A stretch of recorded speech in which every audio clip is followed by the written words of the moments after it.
The reality behind the camera. Hi crafty people, I'm still chopping off my head, aren't I? Well, I didn't even thread my needle. Shadow. Yeah, okay, that's not gonna work. Ow. These are bok covers. Bok. Hi crafty people! In today's tutorial, I'm going through how I make these covers for the Drona boxes from Ikea. This piece of furniture here is a very common furniture piece that I feel like basically every family has at least one in their house. And these Drona box inserts are also very common, but kind of boring if you just buy the white ones. So I've designed these covers here to help make these boxes a bit more of a statement, so that this furniture piece isn't such a big ugly thing, but instead it's a piece of your room's decor. If this is your first time on my channel, then welcome. My name is Marie and this channel is all about motivating mums to make and mend. This here is my sewing corner in the house, and these boxes here contain all of my different sewing projects, my fabric, things that I'm meant to be fixing that got half done and then they got chucked here and then in the bottom of the pile and I need to go through them. We actually have quite a few of these units throughout the house. So we've got this one here that has all my sewing stuff in it. We also have this unit here in the kids' playroom where we keep a whole bunch of their toys. The reason that I like using these Drona boxes for the kids' toy storage is because they are nice and deep, they store a lot, they're easy for the kids to use and to move around the house when they're using this set of toys in a separate room, and the handles make it easy for them to pull in and out.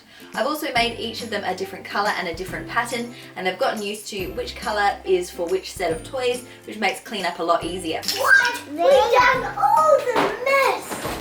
Hey, Bob! Good job. We did all the mess! So we have some of their toys set up here, but we also have some of their toys set up just here. This is also where we keep some of the kids' toys, and we rotate the boxes from here and the playroom, depending where they want to play with those particular toys. I love that I've been able to use these bright colours which match our bright coloured mat out here and just the way we like to decorate in general, but I've actually made a lot of these covers that I have also sold in lots of different fabrics and lots of different styles. They've been so popular on my Etsy store that I've actually had to take down the listing because I just can't keep up with demand along with sewing things for ourselves. But these have been such a popular item on my Etsy shop, and I understand why, because I love them too. The last location that we have these Drona boxes in our house is right here in our nursery. This is where we keep our baby's clothing, so we have each of these being a different sort of clothing. The good thing about using this sort of system for kids' clothes is that you can just open it and chuck in all that category of clothing. I don't bother folding my baby's clothes because they're made of the sort of material that doesn't wrinkle anyway, and then it's just easier to look through and rifle through what you want to get out. So I have here 6 that have our baby's clothes in it, and this one here has baby toys in it as well. So these Drona boxes are everywhere around our house. We have about 37 boxes or something like that, and they've been really easy to use. They look great, and I think they really change the vibe in the room and really give a sort of focal point. So we really enjoy having these in our house. I hope you enjoy this tutorial as I show you how I sew these box covers, and if you make some of these box covers for your house, I'd love to see a picture of them. So tag me on Instagram at mymum.marie and let's get making. My mum makes box covers. This is a beginner-friendly sewing pattern because it is just sewing a straight stitch along straight lines using 3 different size rectangles. So in that sense, it is very beginner-friendly. But the main thing that makes it a little bit more tricky is that you need to be very precise in order for these covers to fit correctly over the boxes. This is what one of the covers looks like once it's completed. So it looks like this here. It's just a big tube like this with a handle on the front. So it is quite a simple thing to make, just as long as you're being precise with all the measurements. I will be sharing a lot of the measurements in this video, but if you would like a printed version, you can download that as well. It'll be linked in the description box down below so you can access this pattern. The pattern comes with the pattern pieces, which we will cut out so we can cut out the right size pieces. And it also comes with the instructions of how to do it in case you would like a written version of what we're doing in this tutorial. So again, this is linked in the description box if you would like to follow along. You can use any sort of woven fabric to make these covers. I personally have used cotton poplin for these ones, and for most of the ones around our house as well, they're just made from poplin. I've also made them out of quilter's cotton before, but you can really use any woven fabric you like. Because we are using a woven fabric, I do recommend using pinking shears to cut out your pieces. Pinking shears help to avoid your fabric fraying too much. I use pinking shears anytime I cut a woven fabric. You don't need them for this pattern, you can just use normal fabric scissors, and then we will zigzag stitch around the pattern pieces to make sure that your pieces don't fray if you haven't used pinking shears for them. Some of the other things you're going to need to make this pattern are just your standard sewing kit stuff like your sewing machine, thread, pins, and your flexible tape measure is going to be a very useful tool for this project. And you're also going to need an iron and ironing board to get a really crisp finish on all your seams and to help you with your precise measurements. I've laid out my pattern pieces so that I have the letters matching each other, so A and A, B and B, G and G, etc. so that all my pattern pieces are laid out correctly in the right spots. Now what I'm going to do is get my paper scissors and I'm going to cut off this side here so that I can join it over, making sure that the circle here and the circle here are on top of each other so that I know that the pattern piece is the correct size. So I'm going to do that same thing with all of them, tape them together, and it will be ready to use. Sorry that my camera is focusing on my arm instead of on the pattern, so it's a little bit blurry, but I'm sure you can still see what I'm doing. So now that we have our pattern pieces stuck together, we're going to cut around the outside of them. We need one handle piece, one back pattern piece, and we also need one main pattern piece.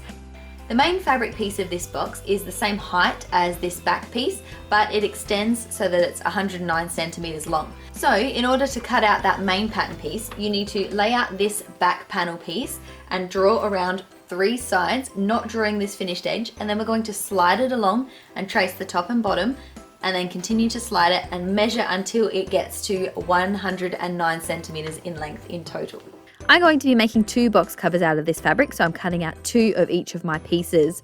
In order to cut it out a little easier, I use a cardboard template because I've made so many of these. It's just a lot easier to trace around a piece of cardboard, but it's exactly the same as the pattern that I've linked to. So we're going to go from these drawn pattern pieces, cut them out so that they look like this. I have my main fabric piece, my back piece, and my handles all cut and ready to go. We're going to start by assembling our handle, and then we're going to set that aside ready to sew on at the very end. Fold your handle piece in half lengthwise with the right sides together and sew a 1 centimeter seam allowance down the side. Then I use my finger to just push the seams out flat before then turning the tube out the right way. I like my handles being 16 centimeters long, which is 6 1/4 inches. So I push one end of the handle in on itself to make a clean edge, and then I measure that distance to the other side, and then I push the other side of the handle into itself as well. Then I give it a quick iron and set it aside. Next, we're going to start constructing the main part of our cover. So we've got our back piece and our front piece here. If you haven't cut your box cover using pinking shears, you're going to need to go around the outside of all 4 sides of the back piece and all 4 sides of the main fabric piece with a zigzag stitch. You're just doing this zigzag stitch to hold the edges of your fabric in place so that it doesn't fray. The reason we're not doing a rolled hem like we normally would with a woven fabric is because that creates an extra bit of bulk here, and I like the covers to be as flat as possible. So in order to do that, we're just going to be folding a single fold hem here like this and sewing it down. And in order for that to be nice and flat but also still not fraying, we're going to just finish the edges either with your pinking shears or having zigzagged it before sewing it together in order that it doesn't fray. Once that step's complete, whether it be with pinking shears or the zigzag stitch, you're going to place your back piece on top of your front fabric piece, making sure that they're the same height as each other, that you haven't got your back piece sideways where the back piece wouldn't match properly. You're going to be matching the heights of each of your pieces together and pinning down this one side here, and we're going to be sewing a 2 centimeter seam allowance straight down this side here. If you are making multiples of these box covers, I do recommend that you batch the steps. So that means you're not just making one box from start to finish and then starting the next one, but you're doing each step one at a time on all of your box covers before moving on to the next step. Then we're going to take the other 2 sides of our box cover and match them together, pinning down that side and sewing them together with a 2 centimeter seam allowance as well. Now that we've sewn these 2 back seams, we have our tube of our cover, and this is the best time to check that it's going to fit over your box before we hem any of the sides. Checking your cover on the box is a really important step because each fabric has a different level of stretch, so it's going to fit differently over your box. So although these measurements have worked really well every time I have made these out of the poplin that I use, you might need different measurements if the fabric you have has more stretch to it, or if it's more of a tight weave where it might not go over the box as nicely. So at this point you'll want to put your cover onto your box, and if it's too tight and it's causing the edges of your box to warp inwards, then you're going to need to unpick one of your seams and let it out a little bit and sew that seam again.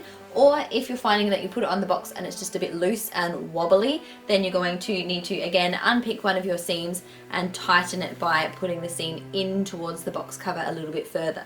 So it is a little bit of trial and error depending on the fabric that you're using. I'm pretty confident that this is going to work because I've used this fabric for a lot of my boxes before. So I will try it on mine anyway because I like to be thorough, and then we'll move on to the next sewing step. So I have my cover on my box here.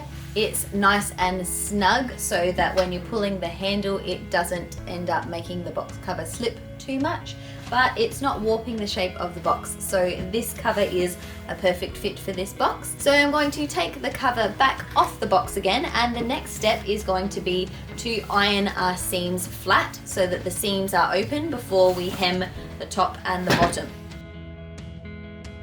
I'm creating a 2.5 centimeter hem on one side of the box cover. So to do that, I'm using my iron and my tape measure to measure out 2.5 centimeters, ironing it flat at that point and pinning it in place so that it doesn't shift. I always start at the back of the box and line those seams up as I am folding this hem, and then work my way around the box until I have ironed and pinned the hem around the whole thing. Take it to your sewing machine and sew it the whole way around that hem. I pull the threads through to the back of my material and I tie them off to secure them and so that there's no loose threads on the front of my fabric. Then I'm ready to hem the other side of my box. This time I'm not measuring the hem allowance by itself, I'm measuring from the finished edge of the hem we have already created and measuring down to the height that I want the box to be. This is a more accurate way to make sure that the box is the right height than if we were to just measure the hem allowance. Again, I'm going to take it to my sewing machine and sew it down using the same seam allowance as I used for the previous hem. The last thing we need to do is to attach the handle. I'm going to attach it on the center front of the box. To find the center front, I put the two back side seams together and I lay my box cover out flat so that the fold is showing me where the center of the front of the box is. Then I'm going to fold my handle in half so that I can find the center of my handle as well, but I have the right sides together. That way when I put the folded edge of my handle aligned with the folded edge of my box cover, I'm centering the handle in the middle of the front of my box cover. I make sure to measure down 7.5 centimeters on either side of the handle, and then I double check to make sure that I have centered my handle by measuring from the back side seam to the edge of one handle, and then the same on the other side of the handle. And if they're inaccurate, I just move the handle slightly either way to make sure that it is exactly centered on the front of my box. I sew 2 rows of stitching on either side of my handle just to reinforce it because it is going to be a big pressure point where people are going to be pulling the handle in and out. I sew my first row of stitching really close to the edge of the handle and then the second row about 1 centimeter further in, and I make sure a few of my stitches are on the actual cover before I sew the handle part, and then a few of the stitches go beyond the handle to make sure that it's really secure. I go forwards and backwards at the beginning and end of both of my stitches, but I still do feed the threads through to the back and tie them off just to make it even more secure. Once you've cut off those loose threads and given your box cover just one last iron, it's ready to be installed onto your box. To do this, you take the 2 back side seams and pull them over the back 2 corners of the box, and then pull the rest of the cover down around the box so that it all is flush with the bottom. This Drona box cover is part of a selection of 8 different pink themed ones that are heading out to Canada. It's my last Etsy order that I had to send out before I am taking down the listing for this item. So there you have it. I hope you've enjoyed this tutorial as we've learned how to make the covers for these Drona boxes. If you have enjoyed the video, don't forget to leave a like down below and subscribe to come back for our future videos. The next video that's coming out on my channel is about the kids' winter wardrobe and how I plan out what I'm going to sew for them or mend for them for the upcoming season. If you do make covers for boxes like these for your house, I'd love to see a picture. Don't forget to tag me on Instagram in any of your pictures or send me a DM. I love seeing what you make. And don't forget to follow me over there so that you can see some of what I'm up to during the week as well. I'd love for you to watch another of my videos after this. There'll be some linked in the description box and some will pop up at the end of this video as well. So until next time, go get creative and I'll see you later.